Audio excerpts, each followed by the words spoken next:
Students I welcome you again to our bio class. और आपको पता है हम बायोटेक्नोलॉजी शुरू कर चुके हैं। 1 मार्क क्वेश्चंस हमने कर लिए, अब 2 to 3 मार्क्स कर रहे हैं। लास्ट लेक्चर में मैंने आपको डीएनए रिकम्बिनेंट टेक्नोलॉजी के बारे में बताया था।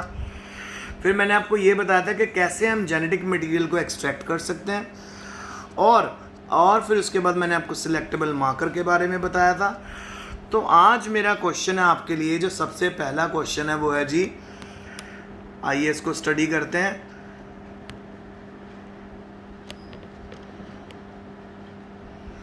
सो ये है मॉलिक्यूलर प्रोब। क्या चीज़ है, डिस्कस इट्स एप्लीकेशन। देखो बेटा, मॉलिक्यूलर प्रोब एक्चुअल में क्या होता है, एक छोटा सा डीएनए और आरएनए का सेगमेंट होता है जो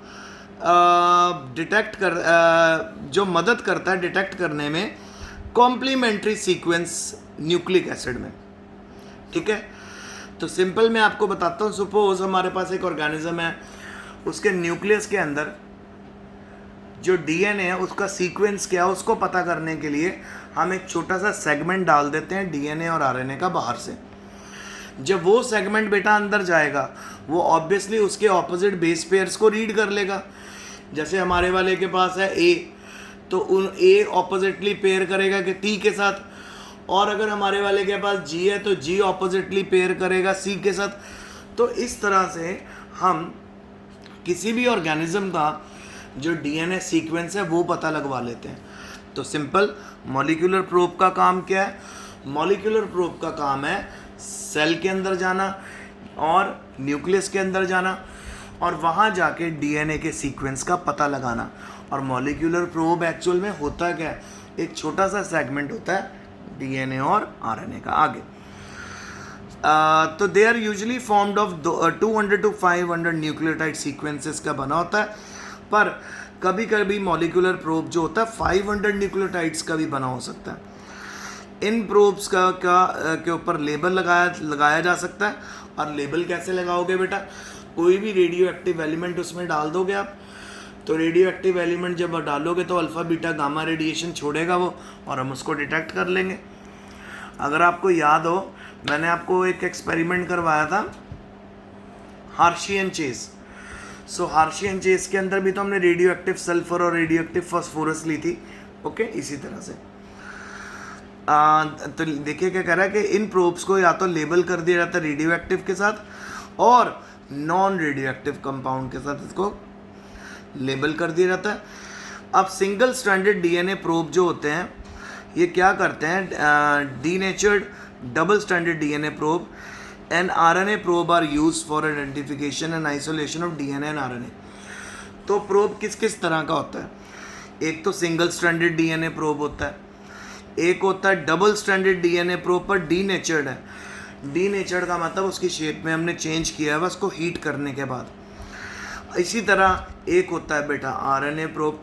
ये 3 तरह के प्रोब होते हैं जिनकी मदद से हम डीएनए को आइसोलेट भी कर सकते हैं, आरएनए को भी आइसोलेट कर सकते हैं, और डीएनए को भी आइडेंटिफाई कर सकते हैं, और आरएनए को भी आइडेंटिफाई कर सकते हैं। अब आगे आ गया बेटा एप्लीकेशन ऑफ प्रोब। प्रोब से हमें क्या क्या फ़ायदा होता है, क्या क्या एप्लीकेशंस है प्रोब क्या, ये देखिए। सबसे पहले accurate diagnosis of pathogenic disease. जो बीमारियां पैथोजन से हो रही हैं उनका एक्यूरेट डायग्नोसिस पक्का पता करके बता देता है ये डीएनए प्रोब कि बीमारी चल रही है कि नहीं चल रही। Number 2, preparation of genome maps of plant animal virus and bacteria. अब ये बात सुने आप ध्यान से। अगर किसी भी ऑर्गेनिज्म के डीएनए के सीक्वेंस का हम पता लगा लें,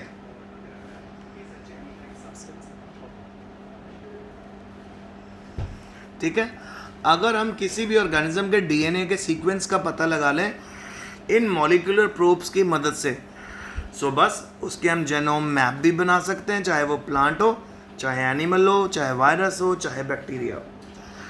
नंबर 3, डेवलपमेंट और restriction fragments length polymorphism maps. तो अलग तरह के रिस्ट्रिक्शन मैप्स भी इससे पॉसिबल हो सकते हैं। नंबर 4 बेटा, इससे हम किसी भी पर्टिकुलर जीन को आइसोलेट करना है वो भी कर सकते हैं। Number 5, identification of recombinant clone carrying the desired DNA insert. Identify भी कर सकते हैं क्लोन को, ठीक है, जो क्लोन हमने डीएनए रिकम्बिनेंट टेक्नोलॉजी से बनाया है, ठीक है, और उसके अंदर हम जो भी डीएनए ट्रांसफ़र करना चाहते हैं वो भी हम कर सकते हैं। यानी identification of recombinant clone carrying the desired DNA insert. So DNA में अगर कोई इंसर्ट कैरी कर रहा है कोई क्लोन, यानी इसके अंदर डीएनए रिकम्बिनेंट टेक्नोलॉजी से किसी क्लोन के डीएनए में हमने फॉरेन डीएनए डाला हुआ है, वो भी हमें प्रोब से पता लग जाएगा। फिर है बेटा डीएनए फिंगरप्रिंटिंग में and for identification of plant variety. DNA fingerprinting में प्लांट वैरायटी को आइडेंटिफाई करने में भी मॉलिक्यूलर प्रोब्स काम करते हैं। क्रिमिनल एंड पेरेंटेज रिलेशनशिप का भी मॉलिक्यूलर प्रोब से पता लग जाता है। तो जो मॉलिक्यूलर प्रोब होते हैं वो हमें पेरेंटल रिलेशनशिप्स और क्रिमिनल रिलेशनशिप्स के बारे में भी बता देते हैं। पेरेंटेज रिलेशनशिप का मतलब क्या होता है? देखो कोई आया आपको पूछ रहा है। अब आप पेरेंटेज के बारे में बात करें, अगर फॉर एग्जांपल कोई फादर डिनाई कर देता है कि भी ये मेरा बच्चा नहीं है, कोई मदर डिनाई कर देती है कि भी ये मेरा बच्चा नहीं है, तो वो भी हम फाइंड आउट कर लेते हैं with the help of molecular probe. फिर 7th पॉइंट है confirmation of integration of a DNA insert in the host genome by Southern hybridisation. ठीक है, किसी भी डीएनए में फॉरेन डीएनए डाला गया है कि नहीं डाला गया, उसका भी पक्की कंफर्मेशन हमें मॉलिक्यूलर प्रोब से मिल जाती है। गिर मत जाना, हाँ गिर ना जाना। अच्छा चलो नेक्स्ट क्वेश्चन, मॉलिक्यूलर मार्कर्स क्या हैं, इनकी टाइप्स बताओ। देखो जी, मॉलिक्यूलर मार्कर एक तरह के डीएनए के छोटे छोटे फ्रेगमेंट्स होते हैं जो किसी पर्टिकुलर ट्रेट या करैक्टर के साथ एसोसिएटेड होते हैं ऑर्गेनिज्म के। अच्छा, मार्कर क्या मदद करते हैं? मार्कर हमें मदद करते हैं location of gene find out करने में, और उसके ट्रेट का कितना उसके ट्रेट को कैसे कंट्रोल करना है, उनके करैक्टर को कैसे कंट्रोल करना है, उसके बारे में भी हमें मॉलिक्यूलर मार्कर मदद कर सकते हैं। ठीक है, तो हमें ये वो जीन की लोकेशन बता देते हैं जो एक पर्टिकुलर ट्रेट को कंट्रोल कर रहा है। तो मॉलिक्यूलर मार्कर की मदद से हमें जीन की लोकेशन पता चल जाती है। अच्छा, मॉलिक्यूलर मार्कर किस तरह का हो सकता है? एक तो अनोनिमस हो सकता है कोई भी, और एक डिफाइंड। अनोनिमस मार्कर होता है एक क्लोन रैंडम डीएनए फ्रेगमेंट जिसका फंक्शन अभी तक पता नहीं चला। ठीक है, और जब डिफाइंड मार्कर होता है उनके पास एक जीन प्रेजेंट होता है और कुछ और फीचर्स भी होते हैं, जैसे रिस्ट्रिक्शन साइट्स होती हैं जहाँ पे हम कट कर सकते हैं for rare cutting restriction enzyme. ठीक है, अब आगे जो जॉइंट डीएनए है वो उसको कैसे करता काम ये? जो जॉइंट डीएनए है उसको हम रेसिपिएंट सेल में इंट्रोड्यूस करते हैं। द रेसिपिएंट सेल उसको अपना पार्ट बना लेते हैं। क्यों? क्योंकि उसके कॉम्प्लीमेंट्री उसके अगेंस्ट बेस पेयर दे देते हैं, तो उनके बीच में बॉन्ड बनने लग जाता है। अच्छा, अगर तो रिकम्बिनेंट डीएनए के पास कोई ऐसा जीन है जो रेजिस्टेंट है किसी भी एंटीबायोटिक से, सच एज एम्पिसिलिन से, उसको इकोलाई में ट्रांसफ़र कर देते हैं and transferred into ampicillin resistant cells. Due to ampicillin resistant gene, one is able to select a transformed cell in the presence of ampicillin. Ampicillin resistant gene is called selectable marker. तो बेटा वो gene जिनके ऊपर ampicillin का काम नहीं होता, जो एम्पिसिलिन एंटीबॉडी से रेजिस्टेंट है, इनको हम सिलेक्टेबल मार्कर की तरह इस्तेमाल कर सकते हैं। अब मॉलिक्यूलर प्रोब की टाइप्स क्या क्या हैं? एक तो है जी, देखो जी, साउदर्न हाइब्रिडाइजेशन बेस्ड मार्कर। इनको हम रिस्ट्रिक्शन फ्रेगमेंट्स, लेंथ पॉलीमॉर्फिज्म में भी कवर करते हैं। Southern hybridisation based marker number 2 है पॉलीमरेज चेन रिएक्शन। ये तो मैंने आपको बताया, polymerase chain reaction based marker, that is number 1 है बेटा randomly amplified polymorphic DNS. Number 2 है variable number of tandem repeat. ये जो मैंने आपको भी क्वेश्चन करवाया ना मॉलिक्यूलर मार्कर का, बेसिकली आपको टाइप पाएंगे इसकी और सिंपल एक लाइन में पूछा गया होगा ये मॉलिक्यूलर मार्कर होते क्या। तो आपने सिंपल इतना बताना है कि मॉलिक्यूलर मार्कर जो होते हैं जी वो डीएनए के फ्रेगमेंट होते हैं, ठीक है, और इन डीएनए के ऊपर, इन फ्रेगमेंट्स के डीएनए के ऊपर कोई ना कोई ट्रेट, कोई ना कोई कैरेक्टर होता ही होता है उस ऑर्गेनिज्म का। आगे अच्छा, फिर आपको ये बताना है कि मॉलिक्यूलर मार्कर मदद क्या करते हैं। सिंपल ये लोकेट करके दे देते हैं, हमें लोकेशन बता देते हैं जीन की जो एक पर्टिकुलर कैरेक्टर को कंट्रोल कर रहा है। तो सिंपल जीन की लोकेशन अगर पता लगानी है, किस जीन की लोकेशन जो एक पर्टिकुलर कैरेक्टर को कंट्रोल कर रहा है, तो हमें मॉलिक्यूलर मार्कर का इस्तेमाल करना पड़ेगा। फिर बेटा टाइप्स आपको रट्टा मारना पड़ेगा, ये पेपर में आती हैं। पहली टाइप है साउदर्न हाइब्रिडाइजेशन बेस्ड मार्कर, दूसरी टाइप है polymerase chain reaction based marker. ये दोनों आप लोगों ने अच्छे से याद कर लेने हैं। फिर हमारा अगला क्वेश्चन है, देखिए मेरे साथ, VNTRs क्या है, टाइप बताइए। VNTR commonly found molecular marker, ये एक तरह के डीएनए फ्रेगमेंट होंगे जिनके ऊपर एक पर्टिकुलर ट्रेट होगा जो उस ऑर्गेनिज्म से एसोसिएटेड है, ठीक है। कॉमनली फाउंड मॉलिक्यूलर मार्कर होते हैं, ये पॉलीमॉर्फिक मार्कर्स होते हैं और उनके डिफरेंट स्ट्रक्चर होते हैं अलग अलग इंडिविजुअल और स्पीशीज़ में। टाइप में है जी मिनी सैटेलाइट डीएनए। इनका बेटा साइज भी बताया 0.2 से 2 kb लॉन्ग होते हैं और इनमें 15 से 60 बेस पेयर सीक्वेंसेस प्रेजेंट होते हैं।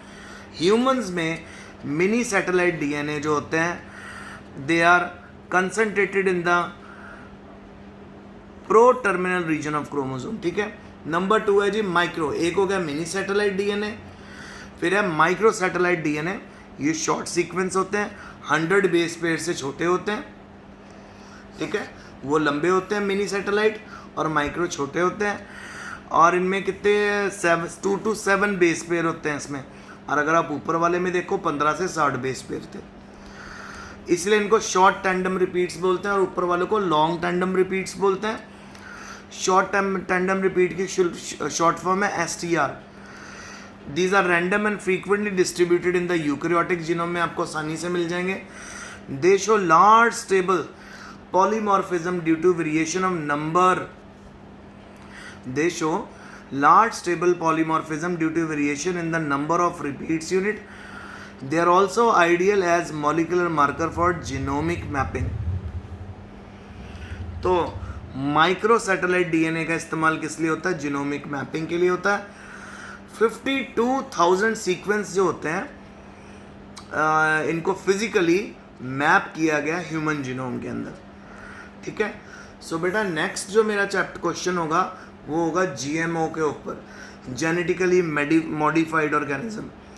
तो उसके लिए हम कैसे करेंगे ये देखें। व्हाट आर रिक्वायरमेंट, आपको जेनेटिकली मॉडिफाइड ऑर्गेनिज्म बनाना, उसकी रिक्वायरमेंट क्या क्या है। एक तो जी सबसे पहली रिक्वायरमेंट है identification of DNA having required gene, DNA को आइडेंटिफाई करना जिसके पास वो वाला जीन है जिसके पीछे हम लगे हुए हैं, जो हमें एक्सट्रैक्ट करना है, यूज करना है। Number 2, introduction of required gene into host, host में रिक्वायर्ड जीन को इंट्रोड्यूस करना। और लास्ट थर्ड है maintenance of introduce DNA in the host. Maintenance का मतलब उसको मल्टीप्लाई करवाना, उसकी कॉपीज बनवाना।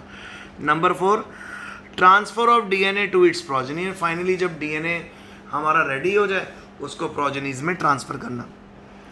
अब एप्लीकेशन देख लो जी ट्रांसजेनिक्स की और उसके पोटेंशियल एप्लीकेशंस क्या। एक तो ट्रांसजेनिक बीटी कॉटन, तो कितनी बार आ गया आपको। बीटी कॉटन क्या है, ये पेस्ट रेजिस्टेंट होता है, हर्बिसाइडल टॉलरेंस होता है और हाई यील्ड होती है इस तरह के कॉटन प्लांट की। हमने इसके अंदर एक ऐसा जीन डाल दिया कॉटन प्लांट में कि इसके ऊपर कोई इंसेक्ट अटैक नहीं करता, अगर करता भी अटैक तो उसको कड़वा लगता है प्लांट और उसका डाइजेस्टिव सिस्टम डैमेज हो जाता है। नंबर 2 है फ्लेवर सवर टोमेटो। ठीक है, ये टमाटर की शेल्फ लाइफ बढ़ा देता है। बेटा जितना ज़्यादा किसी फ्रूट में पानी होगा,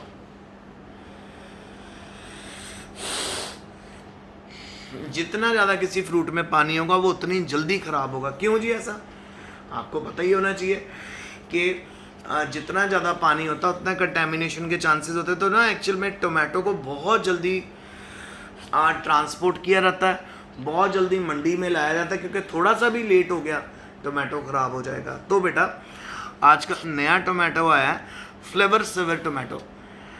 ये हमारा जेनेटिकली मॉडिफाइड ऑर्गेनिज्म है, मतलब मॉडिफाइड क्रॉप है। तो इस तरह का टोमेटो आ गया कि उसका जो रिपनिंग है वो डिले की गई है, इंक्रीज शेल्फ लाइफ, वो बहुत जल्दी ख़राब नहीं होता, वो बहुत देर सर्वाइव कर जाता है और उसकी न्यूट्रिएंट क्वालिटी भी बहुत ज़्यादा होती है। फिर बेटा गोल्डन राइस है जिसमें विटामिन ए बहुत होती है, तो इन राइस को अगर कोई खाएगा तो उसकी आंखों की रोशनी बहुत अच्छी होती रहेगी और विटामिन ए मिलती जा रही है ना, तो आंखें हेल्दी होंगी। फिर कैटल, काउ, शीप, गोट में therapeutic human protein in their milk, उनके दूध में ऐसी प्रोटीन आने लगी है जो हमें बीमारियों से लड़ने की पावर देती है। और एंड में पिग है, पिग के organ transplantation without risk of rejection. तो ऑर्गन ट्रांसप्लांटेशन जो होती है हमारे में, तो बेटा क्या प्रॉब्लम हो जाती है कि अगर आप नोटिस करो, मैंने आपको बताया था कि इम्यूनिटी को लो करना पड़ता है। अगर इम्यूनिटी लो है तभी हम ऑर्गन ट्रांसप्लांट करते हैं, नहीं तो हमारी बॉडी खुद जो हमारी बॉडी में ट्रांसप्लांट हुआ ऑर्गन उसको डिस्ट्रॉय कर देगी। ठीक है, सो पिग के अंदर ऑर्गन ट्रांसप्लांटेशन भी ईजी हो गई है, क्योंकि उनमें हमने जेनेटिकली मॉडिफाइड ऑर्गेनिज्म अगर हमारा पिग है तो आसानी से उनके ऑर्गन को ट्रांसप्लांट किया जा सकता है। तो ये आज का लेक्चर था, आई होप आपको समझ आया होगा। कल फिर मिलेंगे, आज के लिए इतना ही। Stay home, stay safe and best of luck.